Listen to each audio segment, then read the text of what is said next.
There's a murder. It can frighten people. I was so shocked that something like that would happen in a lovely village like this. They seemed to be happy with each other, everyone loved her, and she got along with everyone. There were concerns about her welfare. The alarm bells were raised. They had heard things happening, shouting, fights. It was weird. It's as if he was trying to tell us something. He went off on what can only be described as a drink and drugs binge. Ultimately, it led to the tragic death of a lovely, caring wife. A lovely woman who was taken away from us by a horrible, sadistic man.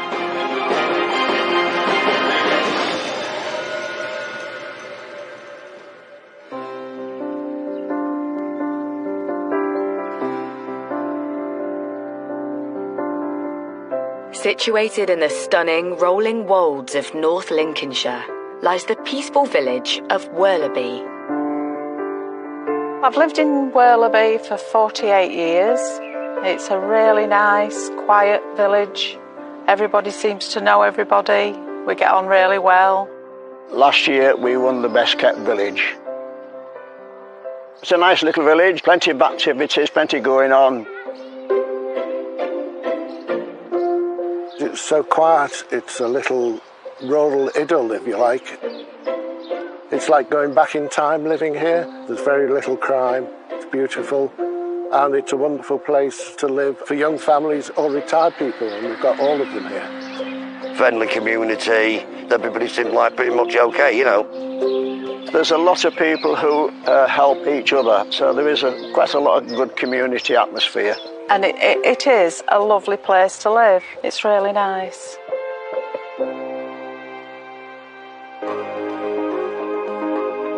So it's the ideal place for Ian Hamer and wife Joanne to set up home. We're fairly new to the village. I think they've only been here about 5 years in total. I think I met her once. She seemed a really nice lady. Joanne in particular seems to throw herself into village life. Joanne was liked by everyone on the road. Outgoing, always out on the streets, speaking to each other. Ian, you would never see. He would be in his home quite a lot. Joanne, complete opposite. Everyone loved her, a really welcoming woman, and she got along with everyone. And so people wanted to open up to her, and that's why I think she quickly integrated into Worleby and loved living there. Joanne also has a successful career at the local council where she manages their healthy lifestyle service. After 6 years there, she's risen to become the public face of their healthy living campaigns. She was quite a bright, some would say brilliant person who had a quite substantial job working with the local authority and really independently minded in some respects. Just a lovely woman who did wonders for the council. Everyone loved her at the council, and no one had a bad word to say about her. Ian Hamer, Joanne's husband of 27 years, works as a self-employed business consultant. He worked in many businesses and earning money here and there. And to sustain a reasonable living, you know, he had a nice place in Worleby, quite an expensive area to live in, so he must have been doing okay in his profession, I guess. They seemed to be happy with each other. Friends and family said that there was a good couple for the large part. Married a long time, nice family, 3 kids. It was all seemingly going well. But what seems like an idyllic life is about to change. Humberside Police, what's your emergency? Humberside Police are called after Joanne fails to turn up for work. Her elderly mother has also been trying to reach her, to no avail. They did speak most days, if not every day, because her mother was very ill as well. And Joanne used to help to look after her. And that raised sufficient concern for her to ring the police. There were concerns about her welfare. The alarm bells were raised. And a concern for welfare incident was generated, which resulted in the police attending. Police make their way over to the family home. When they knock on the door, there's no answer. So the officers break in. When they search through the house, nothing could prepare police for what they find in the master bedroom.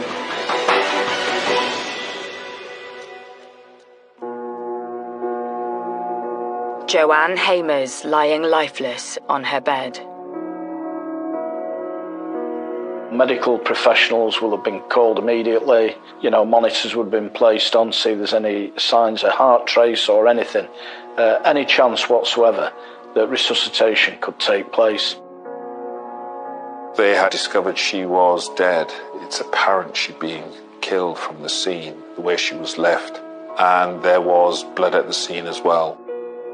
Joanne had been strangled by her dressing gown cord. That's when we're looking at securing evidence within that scene. Teams of police descend on Worleby. The quiet village has never seen anything like it.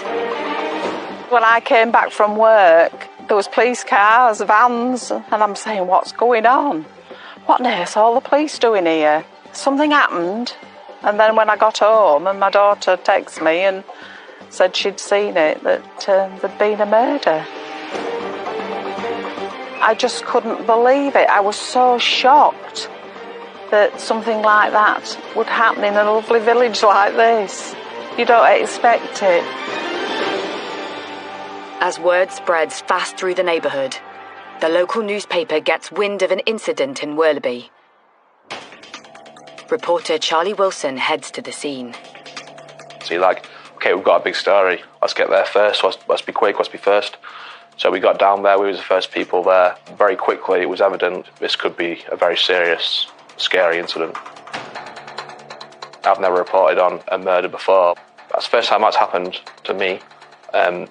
So it was a case of doing it really delicately, respectfully, and just trying to build up what had happened, really. Soon, the news is spreading beyond the boundaries of the village. Maybe an hour later, you get the likes of ITV, BBC, Sky coming down, and that's when it was like, whoa, okay, people out on the road, like, wondering what's going on. Yeah, everyone was shocked to see the amount of media attention. You just don't get this sort of thing in these sort of villages. Yeah, I was quite shocked, really. You would never think that something would happen in a small community like this. I couldn't believe it. Everybody was shocked. It didn't seem right. Something like that would happen here. You hear about it in cities, but in a little quiet Lincolnshire village, you just don't expect it at all. Joanne's family are left devastated by the news, and her colleagues at work are also reeling. Truly sad. I spoke to a few of them. They were just in pieces. Of course they would be. Their colleague who they loved dearly. I mean, I really did love her. It was tough for him. It was very tough. And it dawns on Joe's village that there's a killer living in their midst. I think some people were a little bit upset. They were locking the doors a bit more quickly. I think the first reaction is alarm, because when you hear there's a murder but you don't know the circumstances, and it can frighten people into thinking we've got a killer at large who's going to cause more trouble. You're quite fearful about what it could mean and what the implications for the future are. It was very awful to hear that it had happened in our village. It's frightening. It really is.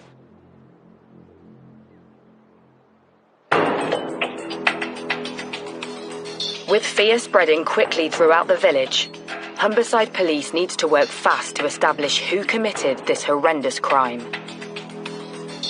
And first, they look at Joanne's home life. This marriage on the surface, to all intents and purposes, would have looked like a stable, normal marriage without too many problems. The reality was quite different. What I heard was that their marriage wasn't great by the people on the road who lived there, because they had heard things happening, let's just say, whether it be shouting, fights. It turns out Joanne and Ian had recently had a trial separation, but then Joanne decided to return to the family home. Joanne Hamer had sought to see if she could give the relationship one last chance. This was part of her trying to make the relationship work. This new information puts husband Ian in a new light. Maybe Joanne tried to keep certain things to herself to hide what was really going on at the home to save her marriage. With Ian Hamer nowhere to be seen, police suspicions are starting to build. We do know in this particular case that a neighbour had reported an argument in the morning between them. I spoke to the woman who heard the incident around 4 o'clock in the morning, around that time. She had heard screams, shouts for help. And then the argument ceased. Police launch an urgent public appeal to help them find Joanne's husband. They need to track down Ian Hamer, and fast.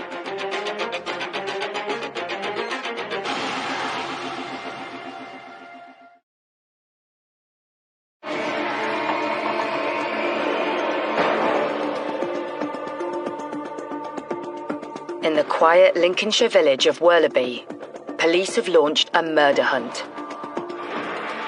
Mother of 3, Joanne Hamer, has been found strangled in her bed. Husband Ian has mysteriously disappeared since a row reported by neighbours in the early hours of the morning. And this doesn't seem to be the first either. I guess people on the road had heard these things where it really went bad, to say the least.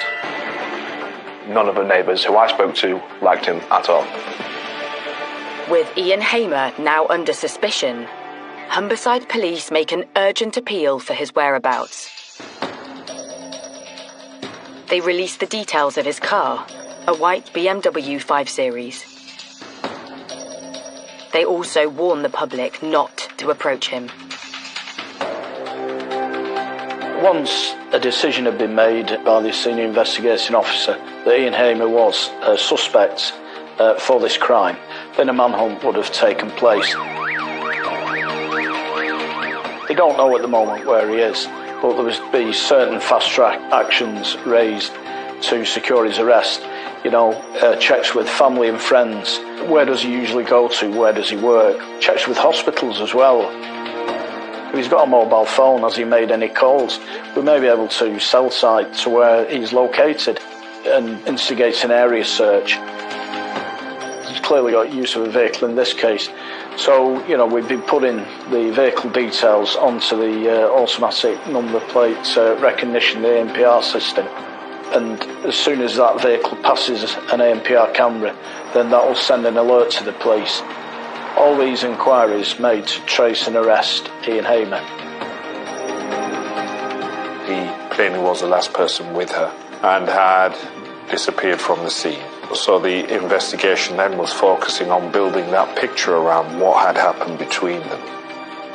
And then going further back, what had happened between them not just on that night, but also in the period leading up to this.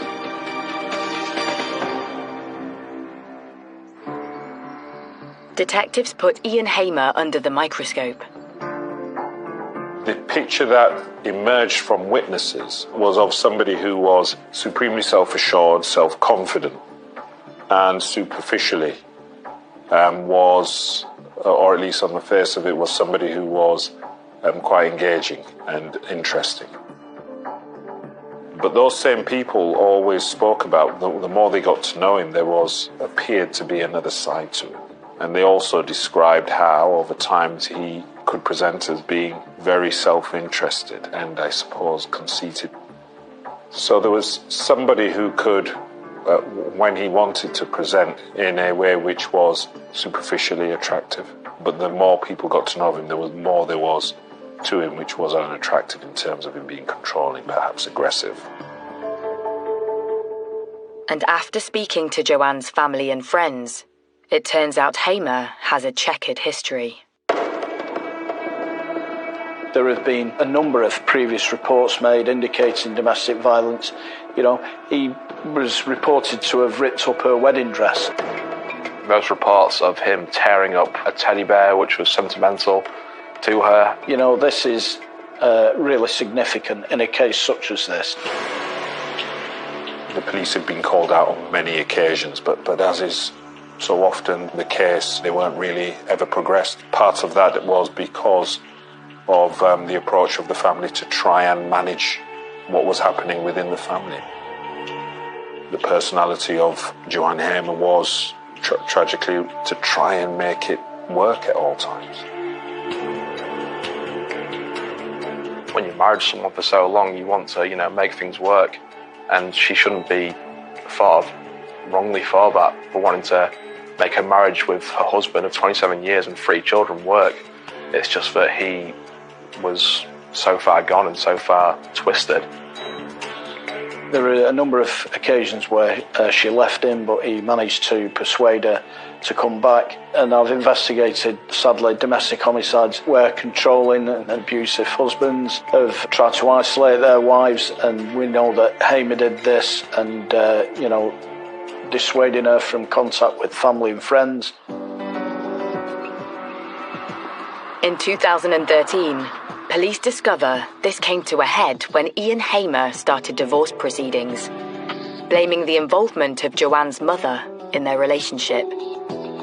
So, he was antagonistic towards his wife's relationship with her own mother. So he was all about controlling and being abusive towards his wife and driving a wedge between her and family and friends. And it just shows this controlling and coercive and bullying and domineering nature of Ian Hamer towards his wife within that relationship. And that isn't uncommon in domestic homicide cases, sadly. It seems the couple reconciled, but then in 2017, things take another turn for the worse. Ian Hamer starts accusing his wife of having affairs. Police analysis of Joanne's smartphone reveals something even more sinister. Around this time, Hamer hacked into his wife's handset so he could track her every move.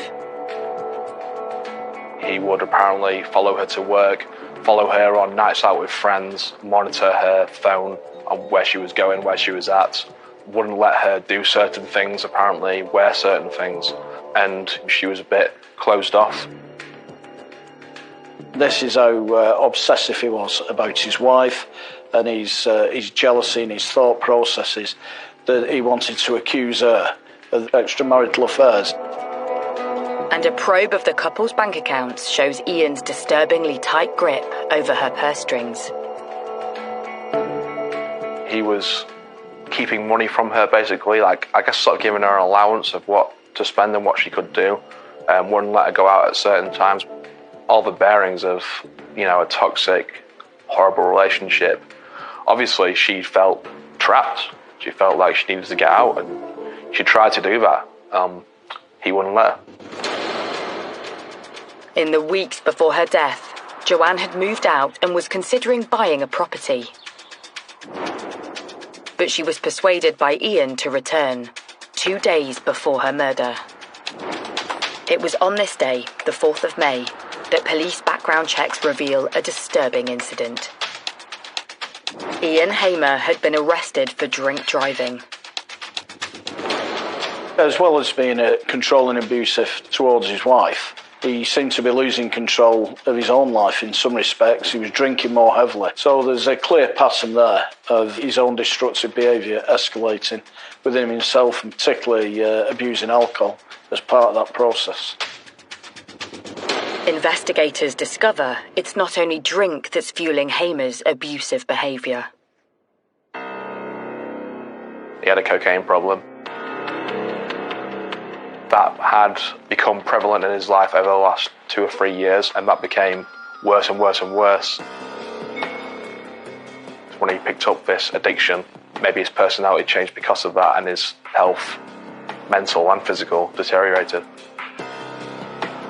Businessman Ian Hamer's respectable lifestyle is now questionable. And when they learn what he did in the hours following the estimated time of Joanne's murder, they're convinced they have the right man. Soon after that last blazing row reported by neighbours, Joanne's mother said she had an unsettling phone call with her son-in-law. When family members tried to contact her the following morning, he told them that Joanne Hamer couldn't speak to them because she was unwell, and as he framed it, she had a sore throat. Chillingly, police believe Joanne was already dead when Hamer made that calculating comment. Just, sick. like strangle her, and then you got to tell her mum that she can't come because she's got a bad throat. Like, sadistic, like horrible. When you hear that, it's just like, I don't know what to say. Horrible. And it appears Hamer used the same story again. His son had attended at the marital home at a time when Joanne Hamer was probably dead, and that's when he first introduced that concept of her having a sore throat when he knew she'd been strangled and she was probably dead. He also told his son as well, when he was at the house, to go and buy some lozenges because his mother was sleeping, she had a bad throat, knowing full well that he'd strangled her, which, now we know what happened, was particularly chilling in this case. To say that she got a bad throat, I mean, how callous is that? And therefore the question is, was that him being cruel or was it him buying time?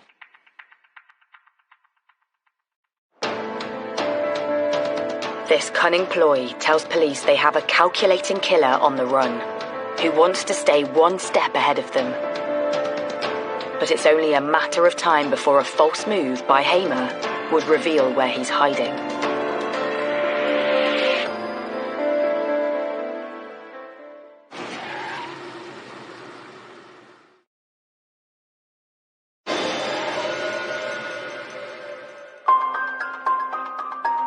Worleby, North Lincolnshire.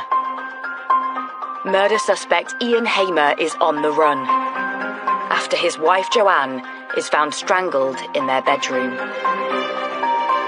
And this is a man who, at this point, everyone in the area is looking for and knows that, okay, this is a manhunt. As police cast their search net wider, reporters like Charlie Wilson are on the ground looking for leads. Suddenly, that morning, there's word from nearby Barton-upon-Humber. We heard news that there might be an incident in Barton where he might be. And so we went to Barton and then heard he was seen near a pub. Barton is about 8 miles away and it's quite big, quite a lot of people, so it's the obvious place to go. You've got the Humber Bridge. From the Humber Bridge, you've got the whole of Yorkshire to go into and disappear. It would be a logical place to go. A resident next to one of the town's car parks spots a man behaving erratically. But he was basically swaying around in the car park, making noise, acting strange. Not realising it's Humberside Police's most wanted, Ian Hamer, the woman calls 999 to report a disturbance. I think she reported that he was on Spice and shouting.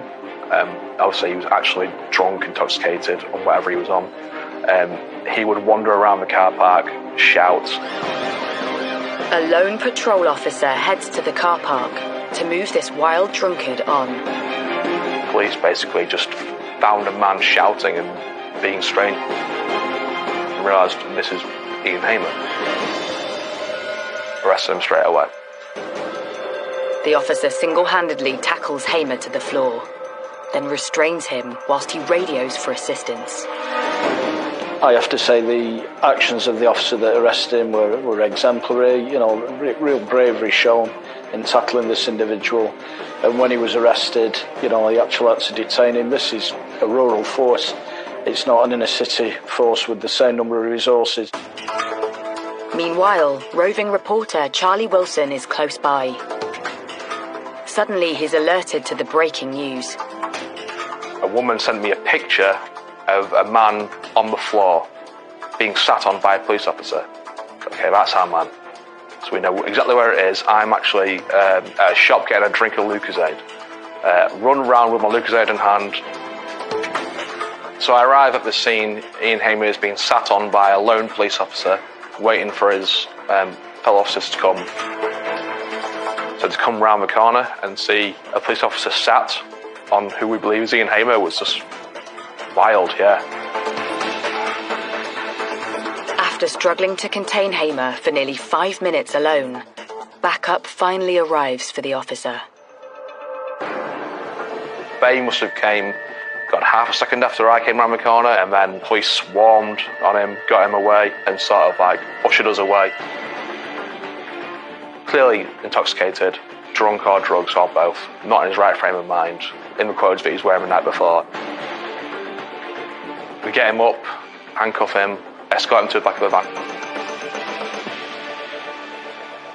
Meanwhile, news of an arrest for Joanne's murder filters back to her village of Werleby. Residents can now breathe a sigh of relief. I was just pleased he'd been caught for the crime, but to then find out that it was her husband, it was a real shock.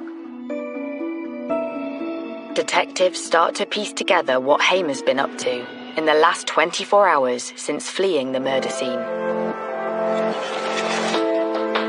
He went off on what can only be described as a drink and drugs binge. We know that from the inquiries that were made. Laughing and joking, certainly no signs of remorse or distress. Bar owner Pauline Dickinson had reported serving Ian Hamer. But when he arrived on her premises, she had no idea he was on the run. He came in the pub around 5:30. Never seen him before. Asked for a pint of Carling. He got his pint of Carling and went and sat down out the way of everybody. Next, Hamer returns to the bar and starts to hit the spirits. Soon the conversation heads in a strange and unsettling direction. Put the tequila on the bar and he literally looked either side of himself, leant over the bar and said to me, "Why did the Mexican push his wife off the cliff?" So I did the same as he did, looked either side and said, "To kill her?" He went, "No, you know it." I said, "Yeah, I do." He paid for his drinks, went and sat down. He came back to the bar 10-15 minutes later and stood there. Then Pauline clocked something sinister. He hid his arm behind, but I'd already seen that he'd got scratches. I don't know which way, it was just you could see scratches on his wrist. One of our customers noticed scratches as well and went, "Oh, he's one of those who's been harming." One of my customers said to him, "Hey up mate, what are you doing in here? Are you from here?" He says, "No," he said, "I'm not from here. I'm just going through a breakup with my wife." So he went, "Oh, right, sorry to hear that, mate." He went, "Yeah, she's taken me for all my money." So he says, "Don't be sad." He said, "Have another drink." So one of the customers bought him a drink. Over the next few hours, Hamer knocks back the drinks, laughing and joking with the regulars. So he did about 2 more jokes to the point where the customer said, "No wonder your wife left you. If you've got jokes like that," he went, "that's maybe why she's gone then." Quite significantly as well, he was seen to take his wedding ring off. So he knows what's happened. He knows that his wife's dead. So, that's quite a significant gesture. And that was done, merely hours after he'd actually killed his wife. And it just shows the kind of individual that he is. Some of the pub regulars seem unsettled by this customer they've never seen before, who has struck up conversation with another man at the bar. My 2 regulars, they finished their drinks. I went, "Right, you 2 go in." I went, "No, we're not going." Says, "Why?" "We're not leaving you with them 2. We don't know the other guys, so we're not leaving you with them." I went, "Oh, don't be daft. What are these 2 going to do to me? I'll soon have them out the door, don't worry." So they went, "No, we're staying." So they stayed. Soon the bar's regulars saw glimpses of another side to their joking acquaintance, who's going by a false name, Sebastian. So we played pool against one of my regulars, who is a really good player. And during the game, there was banter going on.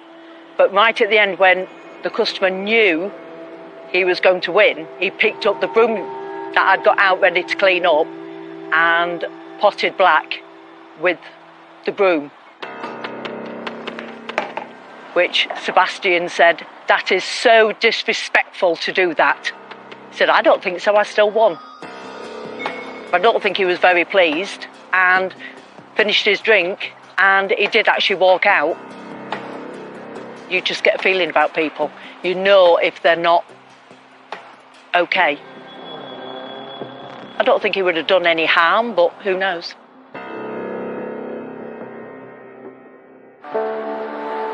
Next morning, Pauline's alerted to the terrifying news on Facebook that the customer she had served the night before isn't called Sebastian, but Ian Hamer. And he's wanted by police for murder.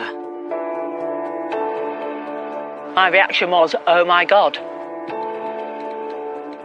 So I phoned a policeman that I know, and within 5-10 minutes, I think, they'd got him. Soon the joke Hamer told Pauline about a man pushing his wife off a cliff takes on a sinister new meaning.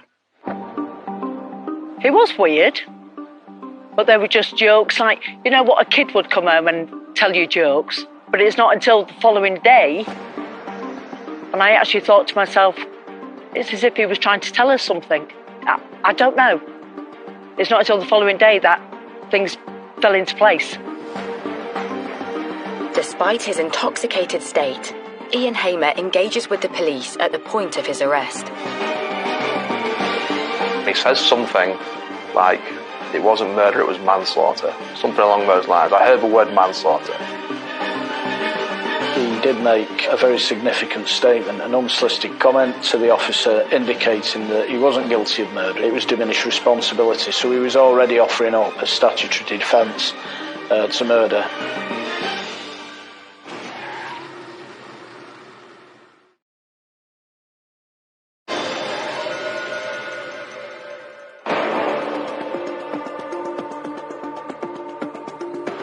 After 24 hours on the run, Ian Hamer has been arrested in North Lincolnshire on suspicion of murder.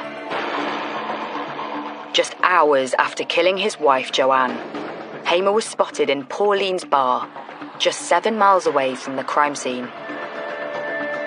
You just would not have thought he'd actually killed his wife and just come blazingly into a bar a few miles away having a drink.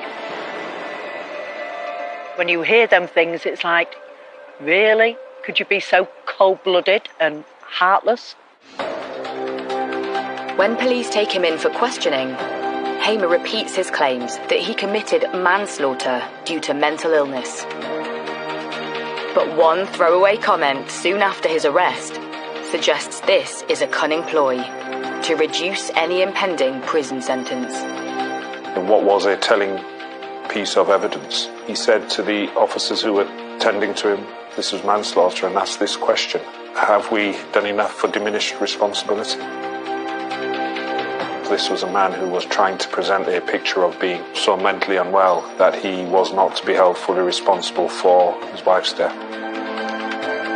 This is clearly somebody who's a very manipulative, selfish individual.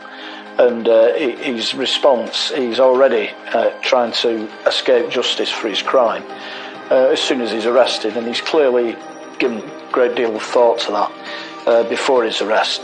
And Ian Hamer clearly only cares about one person, and that's Ian Hamer.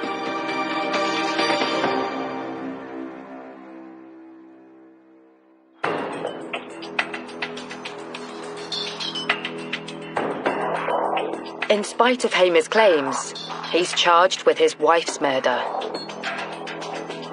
Months later, mental health experts are brought in to provide a true picture of Hamer's state of mind. After his arrest, he was subsequently interviewed by two psychiatrists to explore whether there were any mental illness elements that would lead to diminished responsibility. They ask him probing questions about his relationship with wife Joanne. He began to present what was ultimately going to be his defence. He accepted he had killed her, but but in the context where he said he didn't want to do it, and used the phrase that it was some sort of psychotic episode. Then Hamer starts to go on the offensive, claiming he is the real victim in the abusive marriage. Ian Hamer claimed that his wife had taunted him to say that their children weren't his. He made a slur on his wife's character, saying she was engaged in extramarital affairs. There's no evidence of this. He would say that she would see other people, that she would be on dating apps and she would find other men more attractive than him. And anyone who knew Joanne knows that that's just completely laughable and a joke. She was the most loyal woman you could meet. Just sort of making up excuses in his head, I guess, to find ways and motives to do what he did. Then his claims turn even more extreme. He made plain that he was himself a victim of domestic abuse. You know, he claims that she hit him over the head with a shoe. We've got no information about any injury, or certainly any serious injury to him. He claims she threw a phone at him. Again, there was no injury that we're aware of to support that. This was all seen as a tissue of lies. And clearly the people that knew Joanne had not seen any evidence of this whatsoever. And the only person who could suggest that this had taken place was Ian Hamer himself. But soon the psychiatrists start to uncover Hamer's true colours. What was actually found by two psychiatrists, one diagnosed him with morbid jealousy and one with obsessive jealousy. But clearly there wasn't an element of diminished responsibility for his actions. From the facts we know about the case and his behaviour and his actions, come as no surprise, because we can see the way that he jealously controlled his wife's movements and behaviour, you know, a real controlling nature. And when detectives scan Hamer's smartphone, the picture he painted as the victim starts to crumble. Just days before Joanne's murder, they find texts he sent to another woman promising jewellery. Things he was doing, he would accuse her for. He was seeing other women, that came out. He was on dating apps. He would accuse her of the things that he was doing exactly the same. We do know that Ian Hamer had affairs, he had one-night stands, and he accused his wife of the same. There's no evidence to suggest that that was the case. But investigators are blown away when they uncover the name Hamer uses on his dating profile. It sounds strikingly familiar. He'd use a fake name, Sebastian apparently. He would use to women wherever he was going to maybe go out on these dates and meet people. And yeah, to use a fake name, like you're obviously up to something that's not good.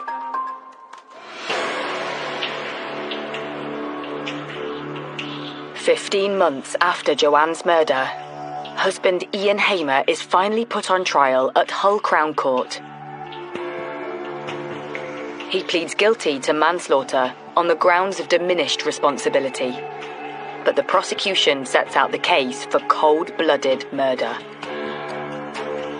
So it was a consideration for the jury, whether that was a man demonstrating real symptoms of mental illness, or whether it was somebody using any illness to formulate a defence. The court is told the torrid details of the abuse Hamer inflicted on his wife.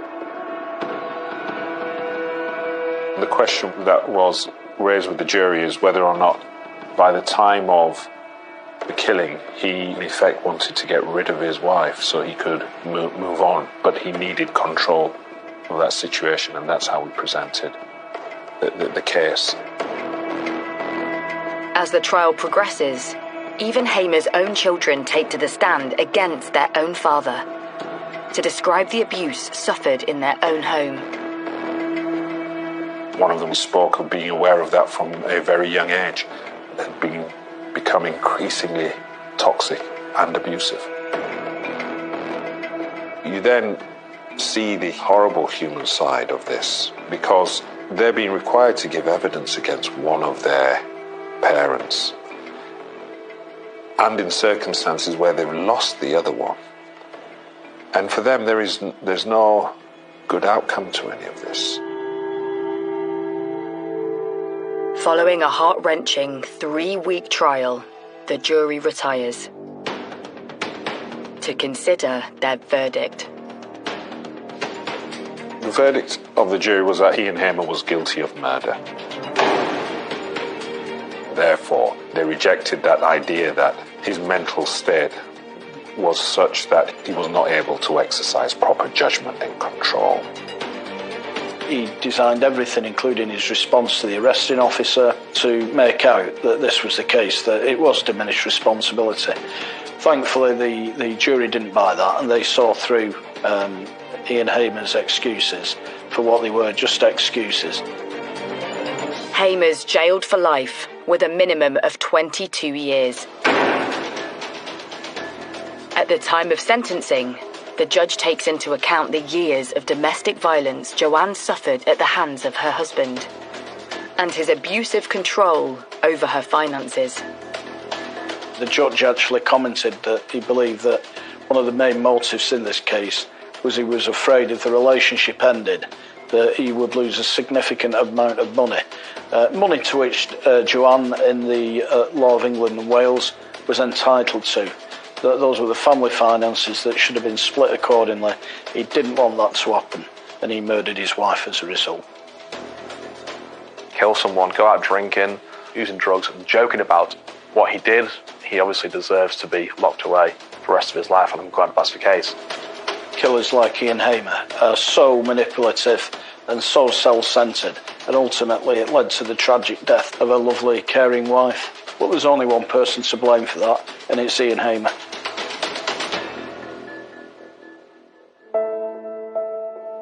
Years later, the sadness of the case is still felt by those in the quiet Lincolnshire village of Worleby. There'll always be some weird, I guess, aura for people still living there, knowing that what happened in that house happened, the worst crime you can commit.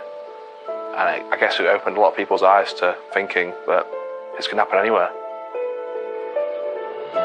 I feel so sorry for the family. You know, one act like that and it's wrecked the family. And it's something they'll have to live with, I'm afraid to say, and it's not very nice. Ian Hamer is definitely a master manipulator.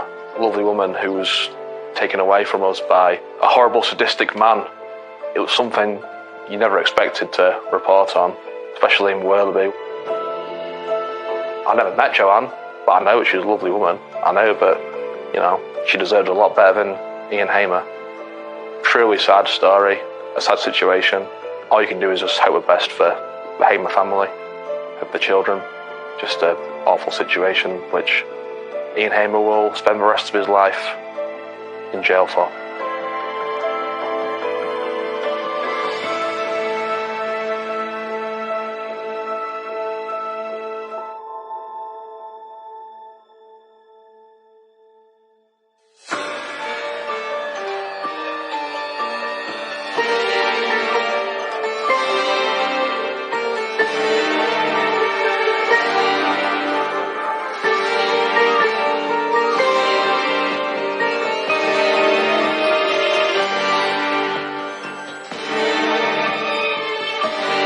Made at 7:44 that evening.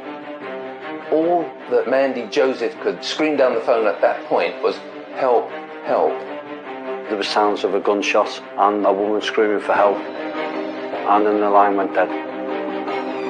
There's been a murder. I said, well, what do you mean there's been a murder? He said, yeah, they found 2 women murdered up by the garage. It's got to be them. It's something that is totally unbelievable to kill them both. It was just devastating, and you just could never, ever imagine something like that happening in Oldcliff. It was vicious in the extreme.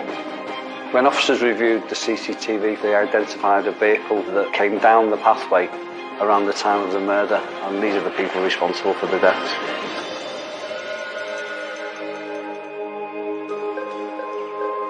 Hartcliffe, a quintessentially English village situated in the heart of Bedfordshire, best known for being the birthplace of British explorer Arthur Henry Newman. Hockliffe is a smallish village in mid-Bedfordshire, straddles the A5. It's a quiet village. It's on a route between Dunstable in the south and Milton Keynes in the north. Everyone knows everyone, really, so it's quite a nice little place to live and to stay and to be, really. It's a lovely local community with a pub and a lovely little school. There's not a lot of trouble. It's a good little village. I'd say the community is quite close-knit. A lot of people know a lot of other people, so everyone kind of knows everybody. And central to the community and village life was Iris Jones and her husband. Iris was a much-loved figure in the village, well known in the village. She'd lived here for years and years.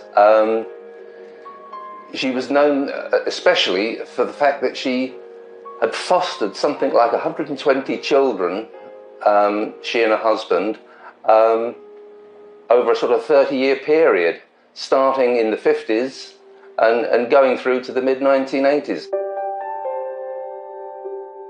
She was a woman who had fostered over 100 children. The local community held her in the highest regard. She literally was an angel walking amongst us. Auntie was, once you got to know her, she had a heart of gold. And she'd do anything for anybody. She was much loved, a caring, compassionate person who opened up her home to countless children, less fortunate. I mean, it became a way of life to her, fostering several children there who we actually grew up with. And as I say, she was, that was her life, kids, really. Iris's husband died in 1993, leaving Iris a widower. She remained close to her children, including her foster daughter, Mandy, whom she relied on.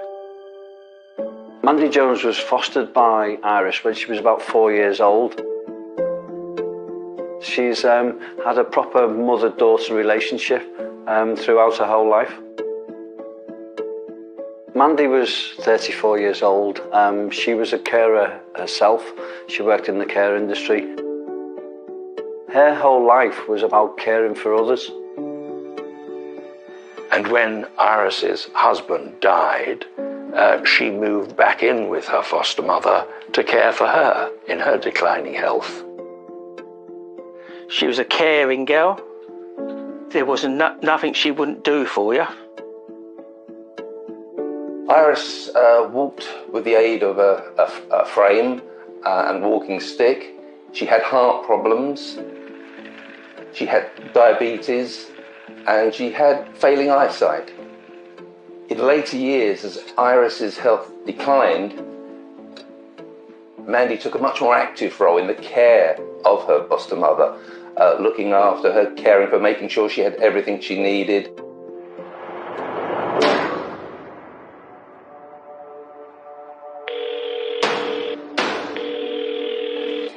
Please, how can I help? The 999 call was made at 7:44 that evening, and it was made by Mandy Joseph. All that Mandy Joseph could scream down the phone at that point was, "Help, help." Then the line went dead. If a 999 call is cut off or goes dead for whatever reason, the operator will review what they've already heard. In this case, there was a woman screaming for help, so they would then dispatch units to the house. Mandy's screams were not the only disturbing sound the police operator heard. There were sounds of a gunshot, a woman screaming for help, and the control room inspector would then decide on the appropriate level of response because of the high level of risk to both the officers attending and the public. It's a proportionate response to dispatch a firearms team. In this case, it was always going to be a firearms team. The call handlers did try to call back and there was no response, but the police were able to trace where the call had been made from. And that resulted in police being sent to the property, including armed police officers, who forcefully gained entry into the house that evening.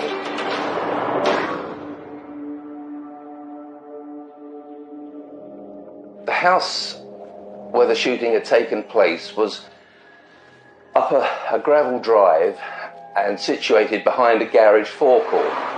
There's a petrol station, and by the side of it there was a track that led down to this detached house. Upon arrival, the armed officers were met with a gruesome sight. They found Iris, she was lying by the sink. A further search of the house located Mandy in the lounge.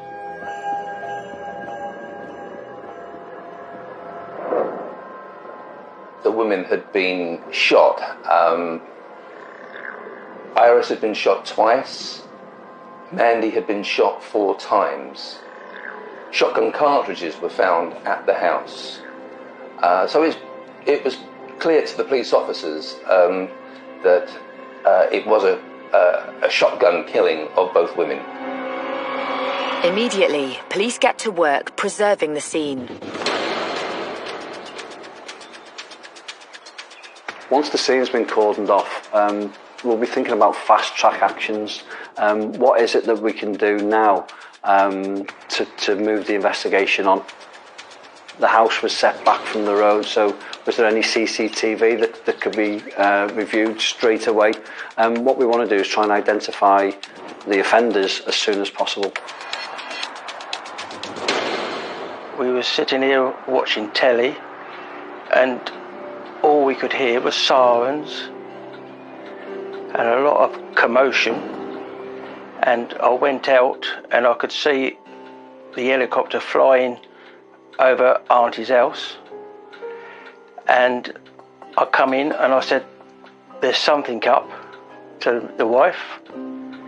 And at the time we had a phone, and I rang up my father and I said, "There's something going on up Auntie's house."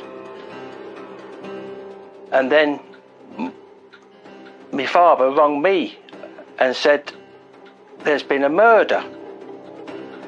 And I said, "Well, what do you mean there's been a murder?" He said, "Yeah, they found 2 women murdered up by the garage." And then the bell began to sink in. And I can remember my father saying to me then, "It's got to be them."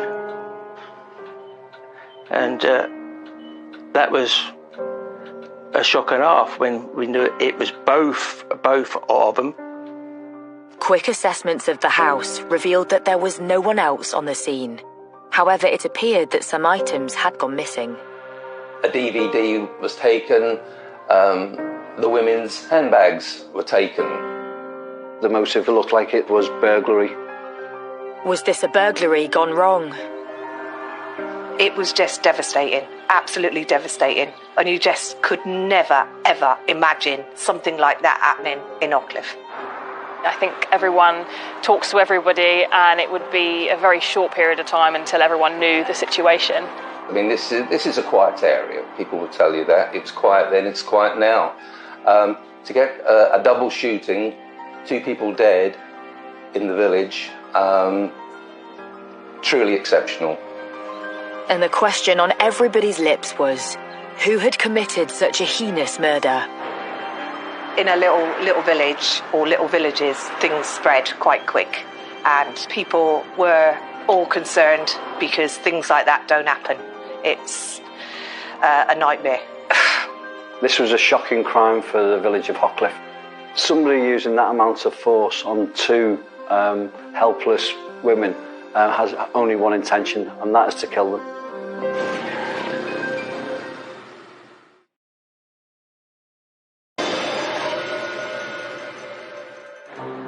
In the quiet Bedfordshire village of Ockcliffe, news has spread of the brutal murder of Iris Jones and her foster daughter, Mandy Joseph. This is the house where Iris Jones and her late husband Clifford cared for 120 foster children. But this kindness was to prove her downfall. the local community, and it was a quiet little area, were obviously shocked by the whole incident and very sad at the loss of two well-respected members of the community. Everyone knew about it. It was the talk of the village. As I moved along the high street, talking to people, everyone was aware of what had happened. Lots of people knew Iris Jones, knew Mandy, and they were just stunned that two pillars of the community, two kind, caring people, should have had their lives ended in such a way. To me, as silly as it sounds, it's a bit like when Lady Di died, all went quiet, you know, and I think that's how it was. There was so many police around and all that lot, but it shocked everyone, really shocked the villages, not just Ockcliffe. With fear spreading through the community, police need to quickly establish the circumstances around the murders. Once the scene's been cordoned off, the police will look for any fast-track actions, so anything that can lead them to the identity of suspects or the offenders. And that will include any passive data like CCTV, ANPR, any phone work that can be done. But it will also include speaking to witnesses, the suspects, but also what we call victimology. If you find out how a person lived, you may find out how they died. Post-mortem results reveal that Iris was shot twice and Mandy 4 times, using a shotgun. This is a very brutal murder. The way both Iris and Mandy have been gunned down with a shotgun, it's absolutely, it's top scale brutal. It was vicious in the extreme. Mandy had been shot in the chest and also in the hand, which shattered the mobile phone she was holding to make the 999 call. So that's why it abruptly ended. Upon realising what was happening, she ran to the phone, dialed 999 and was screaming for help, but the phone was shot out of her hand, and this was confirmed by the pathologist during their post-mortem. With the emergency call cutting out when Mandy was shot, police confirm the time of death as 7:45 p.m. so can start to piece together Iris and Mandy's last known movements. The police have been out talking to residents in the area, doing house-to-house inquiries. And of course they'd also made inquiries with the garage forecourt, where there was a shop, and they spoke to the staff there. Mandy had finished her shift at the care home in Luton where she worked and had arrived home, but first she called up the garage forecourt and went into the shop to buy some items, firelighters, because I think the plan was to have a log fire that evening. So she brought firelighters, she brought some cigarettes, said hello to the staff before going back up to the house. And inquiries at the garage give police their first breakthrough. That garage forecourt was subject to CCTV, which was handed over to the police. The thing with this investigation is we can time the 999 call. So one of the fast-track actions would be to review any CCTV in the area around that time. And an obvious one was the garage forecourt, because you had to drive past that or through it to get to Iris's house. When officers reviewed the CCTV, they identified a vehicle that came down the pathway and back out onto the A6 around the time of the murder. And one sees this people carrier moving in the distance, moving past the garage along the track. And it was at a time which was about 10 minutes after a 999 call had been made from the house. And that's what led the police to go to find and identify who was driving the vehicle and so on.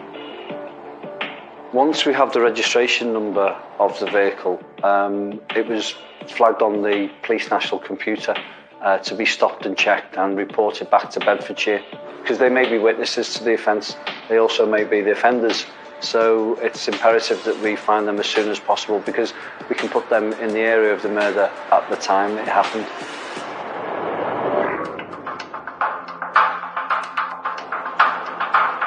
A day after the murder, and police track down the car in Suffolk. Inside is a couple. But that's not all. When they searched the vehicle, they found a shotgun in the back. Once the police find a shotgun in the rear of the vehicle, then they were arrested on suspicion of murder straight away, because we've got 2 victims with shotgun wounds. So you've got your suspicion straight away. The police told us on that Monday they had arrested the couple along with a 14-year-old boy. Police named the couple arrested as 36-year-old Anita Mansfield and her husband, 46-year-old Michael Millcroft, as well as an unnamed teenager. Where a shotgun has been used or a firearm has been used, it's vital that we identify everybody who may have been responsible or may have come into contact with the weapon.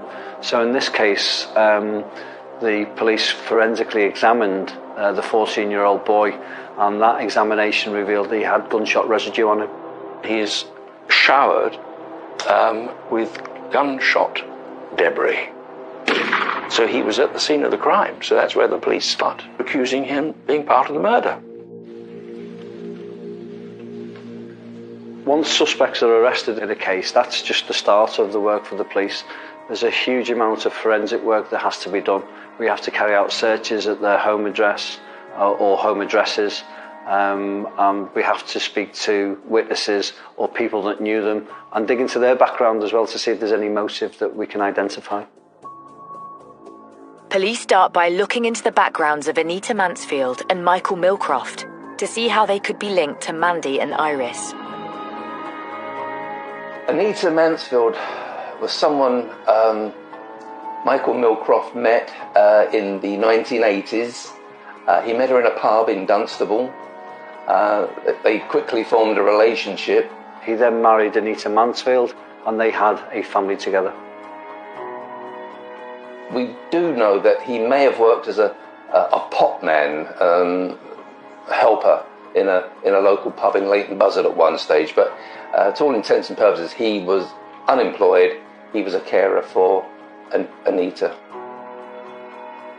She didn't work. She had health issues to the extent that she told people she couldn't work. A lot of people, a lot of her neighbours thought this was a bit of a sham and that she was using her poor health as a meal ticket, was the way it was described.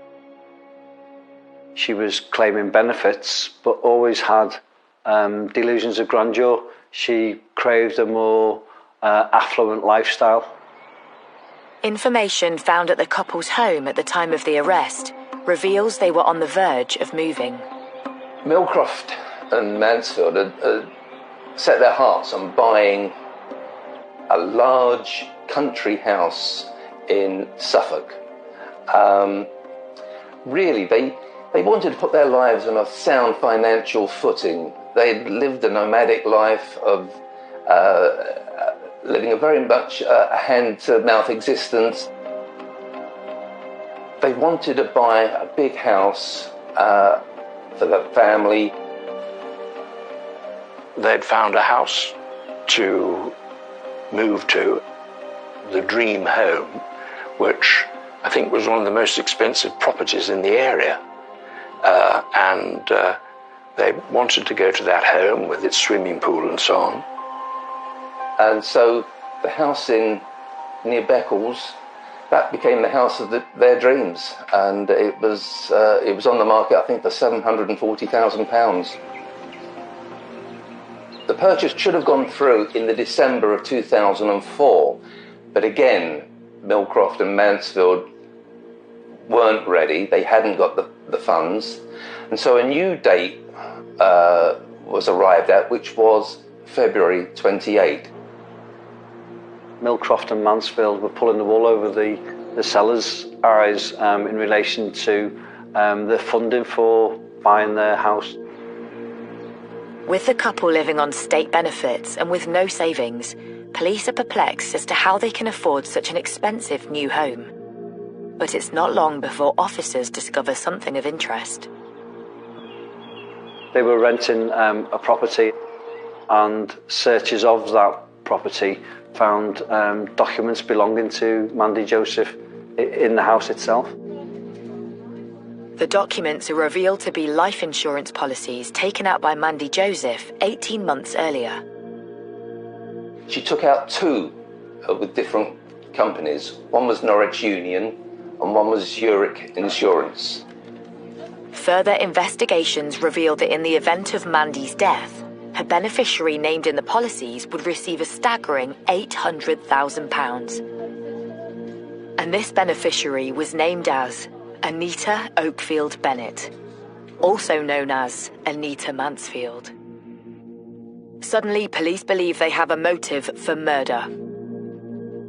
For the insurance companies to pay out, Mandy Joseph had to die.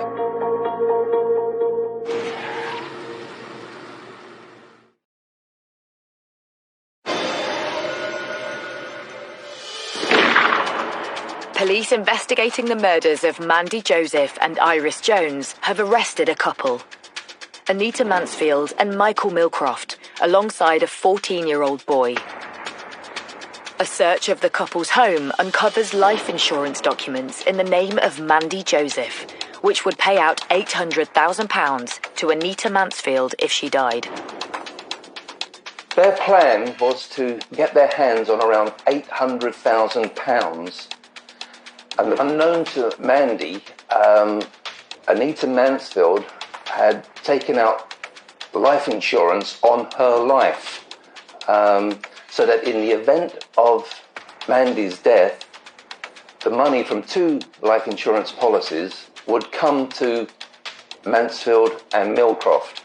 You can't just go out and take an insurance policy on somebody. There has to be a lot of deception involved, and in this case they deceived both Mandy and the insurance company. The couple were extremely cunning all the way through. They built up a picture of Mandy's medical history. They had documents belonging to Mandy they shouldn't have had. They had a mobile phone of Mandy's that was taken from the house. Again, these were all things that could provide them with details of Mandy that would help them in the plan to set up these bogus insurance policies. Police now believe Anita and Michael fraudulently set up the insurance policies to help fund a new lifestyle. The plan was to buy this large mansion with the proceeds of that insurance policy. There were policies apparently taken out on the life of Mandy, and they would have provided the husband and wife defendants with a beautiful home with a swimming pool and all sorts of other good qualities. To get the money, Mandy Joseph had to die, and that meant they had to kill her. But the question still remains. How are Anita and Michael connected to their victims, Mandy and Iris? Michael Millcroft was the foster son of Iris Jones. He had gone to live with Iris and her family in 1959 when he was just 10 days old. And Iris gave a stable home full of love and warmth to lots and lots of children, and Michael Millcroft was one of them. So at the age of 10 days old, he was living with Iris and brought up by Iris and her late husband, and became part of the family. So for his whole life, Iris was his mother. I remember Michael, he'd be a bit younger than me. He used to play with us as kids. He was part of our family. It was said that Michael regarded Mandy as his younger sister. She looked on him as an older brother. They were brought up together as children. They sat round the dinner table, went on holidays together. At one stage, Michael's girlfriend, Anita, even moved into the home with him. But in 1989, it seems there was a divide in the family. Iris and Mandy, Michael and Anita had all gone on holiday to Mallorca. There was a big row while on holiday, with the result that when everyone returned, Michael and Anita Mansfield moved out. And that really marked a 12-year gap in things, because he stayed away from Iris and Mandy for all that time and didn't come back into their lives until around 2000. When Michael came back, he changed his name. He was always known as Michael Jones. He'd taken Iris's name.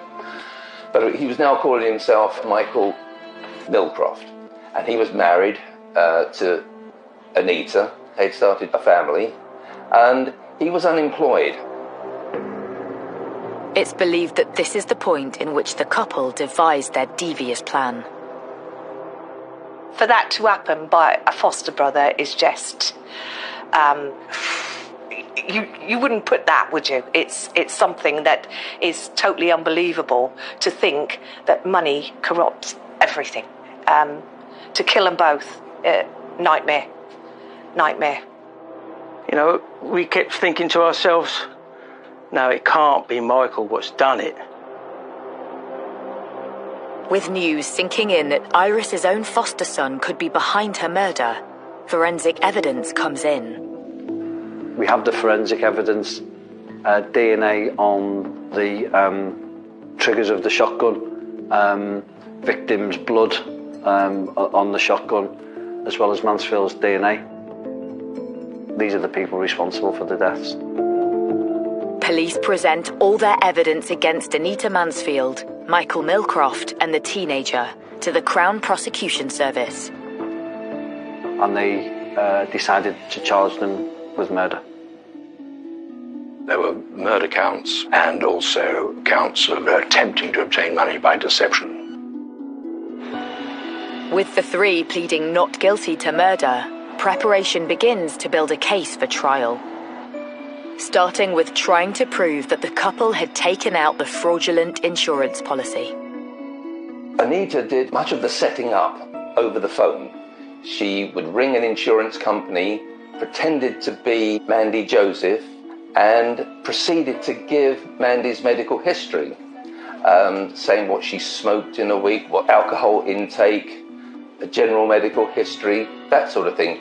These were all details that she had somehow gleaned over the last few years in the build-up to the killings, and it helped her in the pretense that she was Mandy Joseph on the phone.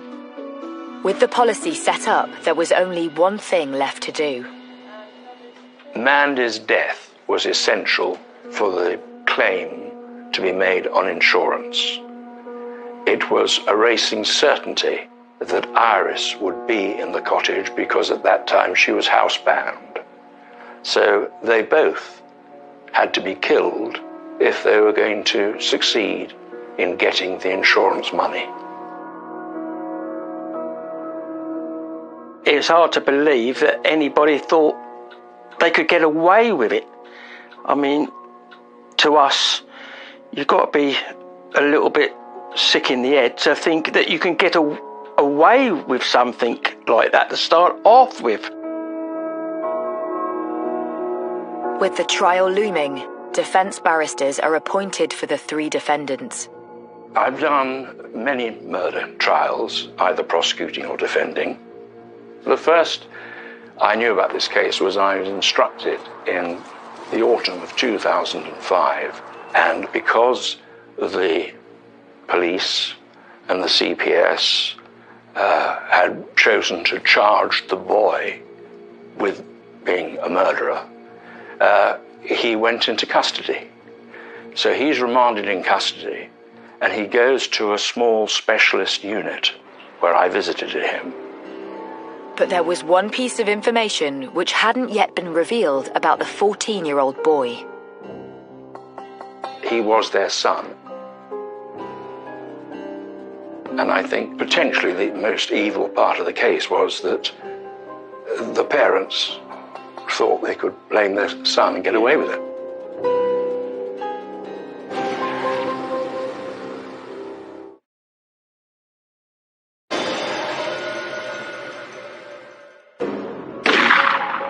In Bedfordshire, Michael Millcroft, Anita Mansfield and their own son have pleaded not guilty to the murder of Iris Jones and her foster daughter, Mandy Joseph. The trial begins at Luton Crown Court.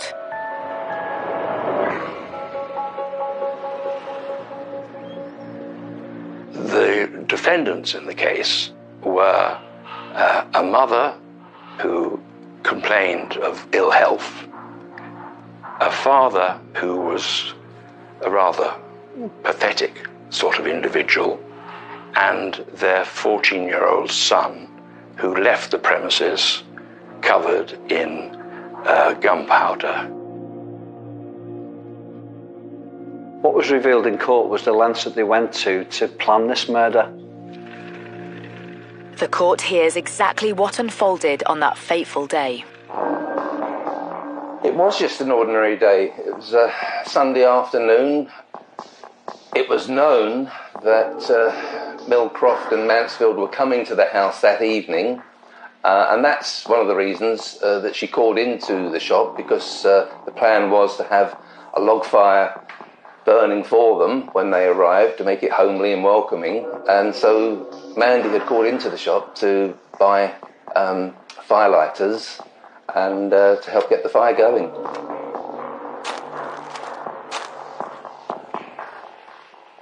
Iris, he was waiting for him in the kitchen, having made a cup of tea and got a log fire roaring.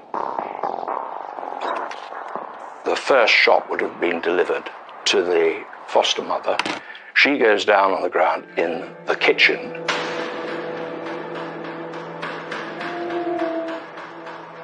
Mandy came into the kitchen, having heard the shot, and received the second barrel.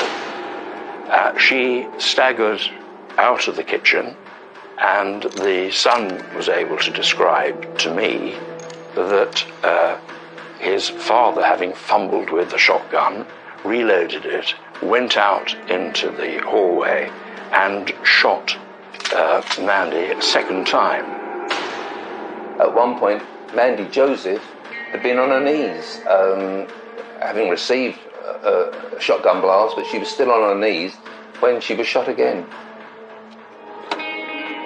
Mandy still wasn't dead, so he fired bullets, shotgun into her again a couple of times, and then returned to the kitchen where his foster mother was still breathing. So she heard the killing, and he fired at her, finally killing her, and then left the premises. In those last seconds of their lives, for Mandy and Iris, it must have been truly terrifying. In the execution of their crime, the couple went to great lengths to make sure their plan didn't fail. They even planned to alter the shot in the shotgun cartridge. Normally a shotgun cartridge will fire small ball bearings and they will spread out into a certain pattern. In this case they used harder and larger ball bearings, absolutely lethal and illegal to change the shot as well. The jury also hears how the couple went even further to try to distance themselves from the crime by blaming their son. Here were two defendants saying that it was the third defendant that did it. They were totally innocent. If there was any dishonesty shown by them when they were first seen by the police, it was because they wanted to protect the boy. That was their story. His story, of course, was that he simply wasn't involved. I think potentially the most evil part of the case was that the parents thought they could blame their son and get away with it.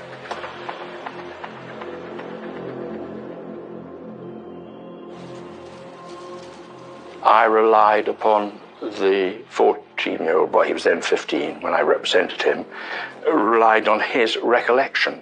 He was the only witness to the killing, and his recollection was clear, and it seemed to fit in with other evidence.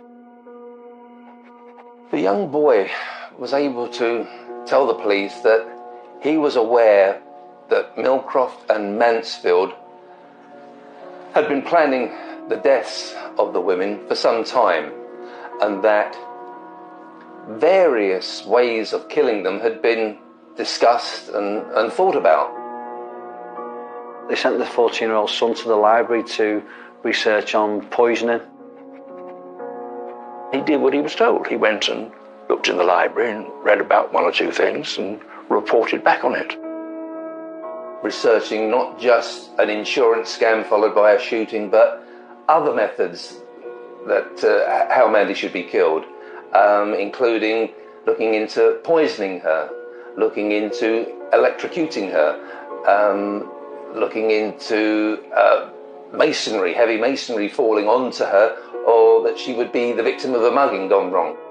But it was clear from the evidence that was presented that they've manipulated him as he was growing up. Anita's defence mirrored that of her husband. Both claimed they heard the firearm discharged, and the father left the vehicle and went in and found this dreadful scene. She claimed to have remained in the vehicle outside the cottage. Her husband went in and then left a few minutes later together with the boy. The thing I remember most about this investigation was the sheer callousness and brutality of the murder, the callousness to take out life insurance policies because they wanted a house, and the brutality to murder two innocent women so that you can buy that house. It's evil. After weeks of hearing evidence, the jury retires to consider their verdict. The 14-year-old boy was found not guilty in this case. He wasn't wicked, and he wasn't a killer. And that's what the jury must have been satisfied by at the end of their deliberations, that he had not been proved to be any part of the murder. Then the jury delivers its verdict against Anita Mansfield and Michael Millcroft. The evidence in this case was overwhelming. We have the forensic evidence. There's Millcroft's fingerprints on the trigger of the shotgun, as well as Mansfield's DNA. The 14-year-old boy had shotgun residue on his person. We've also got the CCTV from the time of the murder, and we've also got the shotgun found in the back of Millcroft's car. Adding to that, the documentation belonging to Mandy Joseph found at the rented property in Suffolk, as well as all the financial documents which identified fraudulent life insurance policies. So, yeah, pretty damning. And it appears the jury agreed. Both were found guilty of murder. Anita Mansfield received a sentence of 30 years, and Michael Millcroft received a sentence of 25 years. Mansfield got the longer sentence because the judge found that she had been the prime mover in what happened, in putting together the plan. She had been the cold, calculated director of operations. Millcroft had very much been a passenger in what happened. And the reality was that this was a vicious, mean, wicked killing. And I seem to remember an observation by the judge that they had shown no remorse at any time, and that was clearly the case. The judge said this was, it was no sudden spur-of-the-moment killing. They never once apologised for what had happened. They showed no remorse. And the case has left its mark. When you leave the court afterwards, you never forget the tragedy of the death of the two women.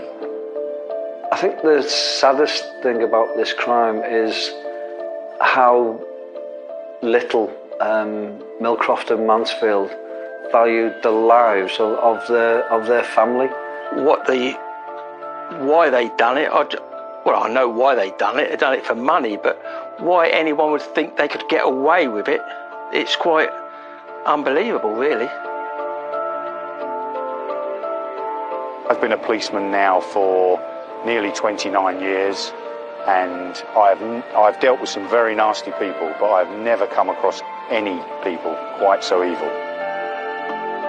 Following the sentencing of Millcroft and Mansfield, Iris's natural son Brian revealed how his mum would have been looking forward to her foster son's visit on that fateful day.